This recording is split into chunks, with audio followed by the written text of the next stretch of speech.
विकास के नाम पर कहीं कोई ऐसा काम नहीं हुआ, उसे तसल्ली और संवादना देने के एतबार से अवैसी साहब वहां गए, तो ये तो अच्छी बात है। रायबरेली में जितनी भी फैक्ट्रियां बंद हैं उन्हें फिर से चालू कराया जाए। हमारे साथ बात करने के लिए मोहम्मद हाफिज मोबिन जी हैं, जो लोकसभा प्रत्याशी पीडीएम के बनाए गए हैं। सर, आपका श्रेष्ठ यूपी में स्वागत है। जी, आपका भी बहुत बहुत स्वागत है। मैं हाफिज़ मोहम्मद मोबिन, प्रदेश उपाध्यक्ष, अपना दल कमेरावादी।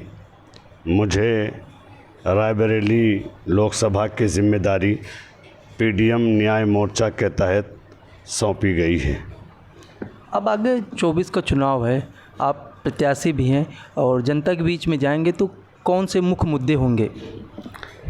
जिस उम्मीद के साथ पीडीएम ने मुझे रायबरेली लोकसभा की जिम्मेदारी सौंपी है, उसमें जो हमारे अपने पीडीएम मोर्चे के ख़ास मुद्दे हैं, ख़ास तौर से सामाजिक न्याय, जातिवार जनगणना, बेरोज़गारी, भ्रष्टाचार जैसे ये मुद्दे हैं, इनको लेकर के हम जनता के बीच में जाएंगे। अब ये तो भारतीय जनता पार्टी और कांग्रेस यानी कि एनडीए और इंडिया, ये उनका अपना निजी मामला हो सकता है कि उन्होंने क्यों नहीं उतारा। हो सकता है वो अपने नफ़ा नुकसान का गुणा भाग लगा रहे हों, लेकिन हमें जहाँ तक पीडीएम के ज़रिए जो जिम्मेदारी मिली है, मैं पूरी ईमानदारी और मेहनत के साथ जनता के बीच में जाऊंगा और जो हमारे रायबरेली जनपद की मुख्य समस्याएं हैं, जनता के बीच में जा कर के और उनका सहयोग लेने की कोशिश करूंगा। अच्छा, अभी कल प्रधानमंत्री जी ने एक बयान दिया है कि जो मुस्लिम वर्ग हैं वो सब बीजेपी के साथ हैं, जो 400 पार का नारा लग रहा है। भाई, ये तो प्रधानमंत्री जी हैं, वज़ीर आज़म हैं, और जाहिर सी बात है कि वो 10 साल से प्रधानमंत्री हैं और जनता ने ही उन्हें चुन कर के भेजा है। और अगर वो कह रहे हैं कि हिंदुस्तान का मुस्लिम समाज उनके साथ है, अगर उन्होंने अच्छा काम किया होगा या कर रहे होंगे तो उन्हें उम्मीद होगी या उन्हें यकीन होगा। ये तो उनका अपना मामला है, उस पर चूँकि हम कोई टिक्का टिप्पणी करने का हमें अधिकार नहीं है। वो अच्छा, 10 साल की सरकार हो रही भारतीय जनता पार्टी को, रायबरेली में ऐसा क्या विकास हुआ है जो दिख रहा हो? 10 साल भारतीय जनता पार्टी की सरकार चलते हुए हो गया, तीसरे टर्म का अब ये चुनाव हो रहा है। चूँकि यहाँ से भारतीय जनता पार्टी का कोई सांसद तो था नहीं, तो जाहिर सी बात है जिसकी जिम्मेदारी होती है, जो चुन के जाता है, तो उस क्षेत्र के विकास की जिम्मेदारी ज़्यादातर उस व्यक्ति की होती है जो सांसद बनता है या विधायक बनता है। जो हमारे यहाँ के सांसद हैं, जिम्मेदारी अधिक से अधिक उन पर आयद होती है कि वह यहाँ का विकास कराती। लेकिन आप देख लें कि पिछले 5 सालों में और उससे पहले भी चुन के तो लोगों ने भेजा रायबरेली की जनता ने, लेकिन विकास के नाम पर कहीं कोई ऐसा काम नहीं हुआ जो सिरमौर होकर के बोले और लोगों को उसका लाभ मिले। हमारे यहाँ जब किसी का इंतकाल होता है तो तमाम लोग मिलने जुलने वाले, कोई तो उनकी मिट्टी में पहुँच जाता है, हाजिर हो जाता है, मिट्टी में शामिल होता है, और यदि अगर वो नहीं पहुँच पाता तो 1-2 दिन में, 3 दिन में उसके घर जा कर के घर वालों की मिजाज पुरसी करता है, वो इयादत करता है, जाता है। उसी के तहत असदुद्दीन अवैसी साहब वहाँ गए और उनके लड़कों से, उनके परिवार से मिले। जाहिर सी बात है कि जाने वाला तो चला जाता है, लेकिन अपने पीछे एक लंबा परिवार छोड़कर जाता है, तो उसे तसल्ली और संवादना देने के एतबार से अवैसी साहब वहाँ गए, तो ये तो अच्छी बात है। ये बात मैंने कल भी अपने तमाम पत्रकार बंधुओं के सामने कही थी कि रायबरेली में जो सबसे बड़ी अहम समस्या है, वो यहाँ के जो हज़ारों लोग हैं, जो हमारा लोकल वर्कर है, कभी आज से 20 साल पहले, 25 साल पहले ये फैक्ट्रियाँ रनिंग पे थी, तो इसमें रायबरेली का लोकल वर्कर काम करता था, जिसे 400-500 रुपए दैनिक मजदूरी के तौर पे मिलते थे, तो उससे उसका अपना परिवार चलता था। लेकिन पिछले कुछ अरसे से रायबरेली के ये छोटे मोटे उद्योग, फैक्ट्रियाँ करीब करीब ज़ीरो के उसमें हैं और ये बंद हो चुकी हैं। इसीलिए तमाम लोग तमाम दूसरे बड़े शहरों की तरफ निगाह उठाकर देखते हैं। दिल्ली, बॉम्बे, कलकत्ता कहीं भी जाते हैं अपने रोज़गार के लिए, ताकि वो अपने बच्चों का पालन पोषण करें।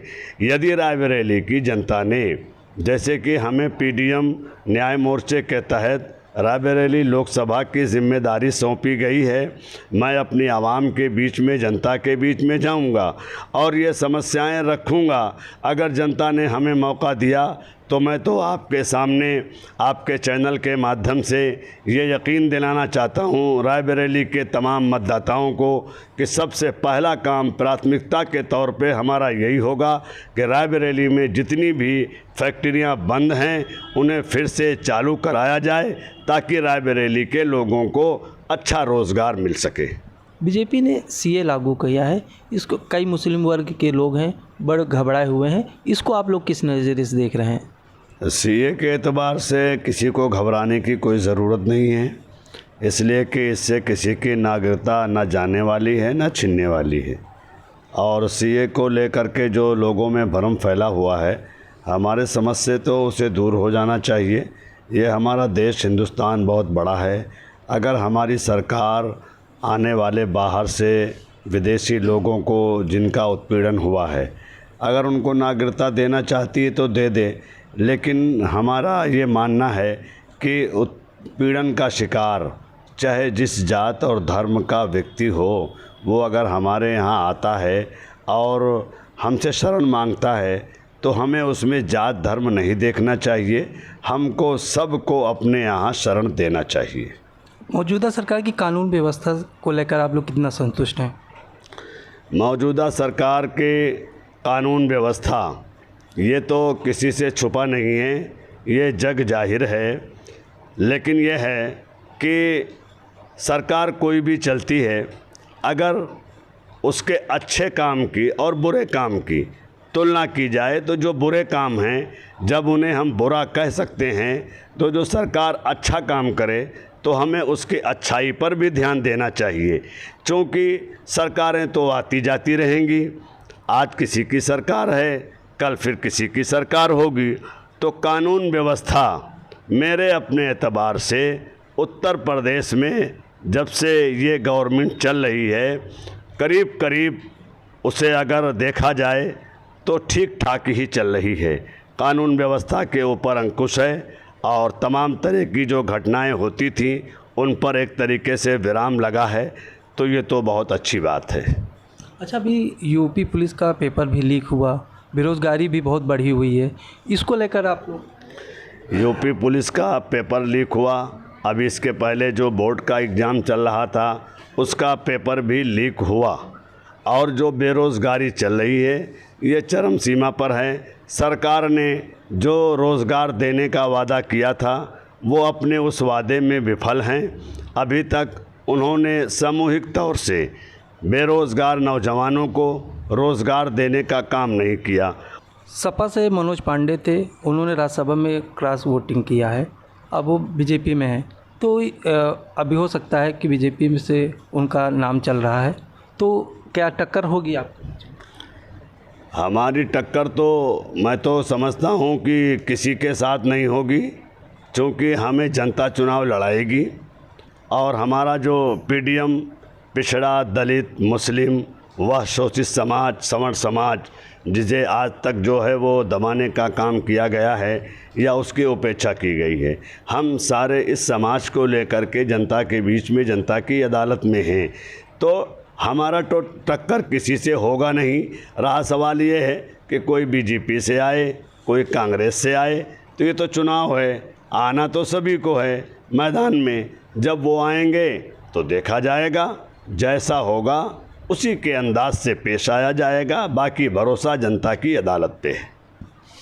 हमारे साथ बात करने के लिए पीडीएम के लोकसभा प्रत्याशी मोहम्मद हाफिज़ मुबीन जी थे, जिन्होंने कई रायबरेली की समस्याओं को अवगत कराया और कहा कि इन समस्याओं को यदि लोकसभा में हमारी जीत पक्की होती है तो हम कई समस्याओं को निस्तारण करेंगे और रायबरेली में जो बंद पड़ी फैक्ट्रियां हैं उन फैक्ट्रियों को भी चालू किया जाएगा। श्रेष्ठ यूपी के लिए पंकज कुमार, रायबरेली।